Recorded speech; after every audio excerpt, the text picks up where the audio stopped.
তাহলে প্রতিদিনই এক থোকা জবা পাওয়া যাচ্ছে পূজার ফুলের জন্য।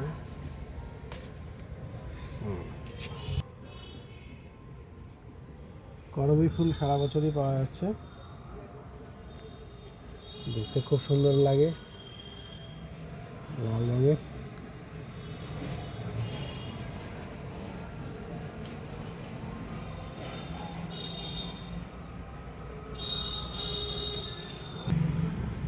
নয়নতারা ফুল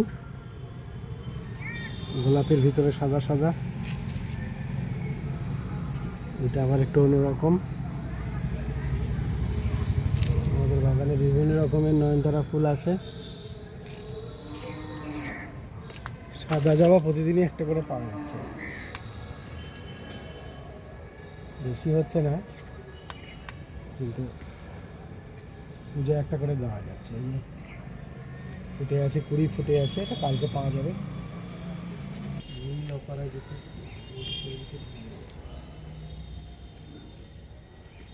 এখন দু রকমই দেখো, সাদা রঙের অপরাজিত আছে আর নীল রঙের অপরাজিত আছে। তোমার গলা কেউ শুনতে পাচ্ছে না, পরে অ্যাড করতে হবে। মেরিগোল্ড, এই গাঁদা ফুলটা এবার হয়েছে খুব সুন্দর। তারা গাঁদা তো আমাদের হচ্ছেই, তার সাথে এমনি আরও কিছু নয়নতারা ফুল।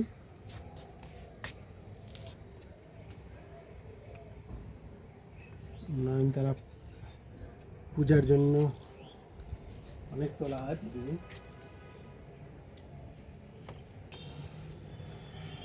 তারা গাঁদা ফুল খুবই সুন্দর লাগে তুলতে।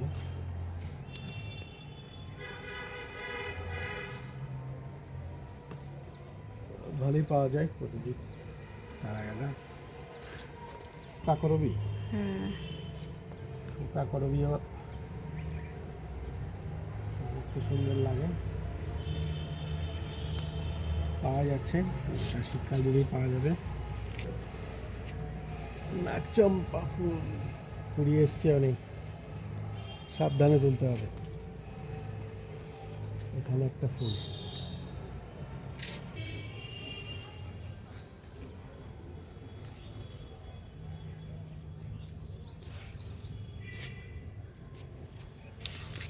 ঠিক আছে। কুন্দ ফুল প্রতিদিনই পাওয়া যাচ্ছে এখন, দেখতেও সুন্দর লাগে। এখনো পুরো ফুল হয়নি, কুড়ি আছে প্রচুর,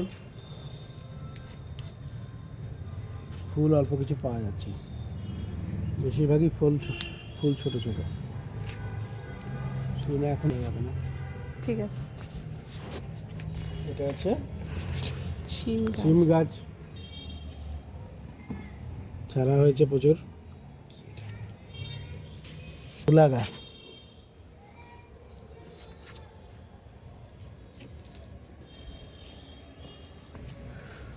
পালং শাকের বীজ দেওয়া হয়েছে, পালং শাক হচ্ছে, হতে পারে।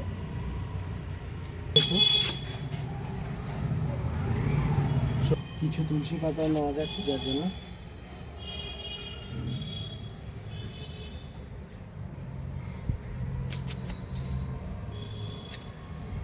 বলো।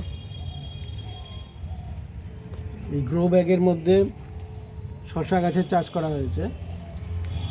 দেখুন, এর মধ্যে মাটির সাথে সাথে শাকসবজি, এগুলো পুরনো পচা জিনিস ফেলেই সার করা হয়েছে। এখন তো শসা ভালোই হচ্ছে, শসার বীজও এসছে। এই যে শসা দেখতে পাচ্ছেন, ফুলও এসছে, বীজও এসছে। আশা করছি শসা গাছ হবে। বলো। সঙ্গে মিষ্টি আলুর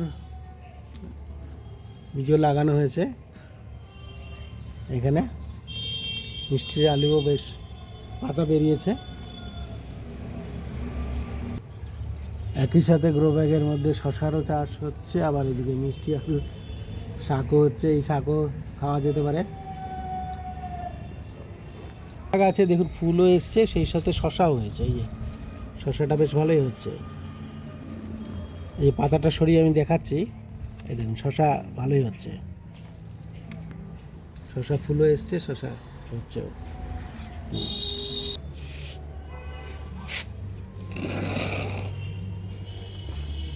এখানে দেখুন ছাদের একদম প্রান্তে রঙিন ফুল, কত রকম ফুল আমরা লাগিয়েছি, নয়নতারা, কাশফুল ফুল।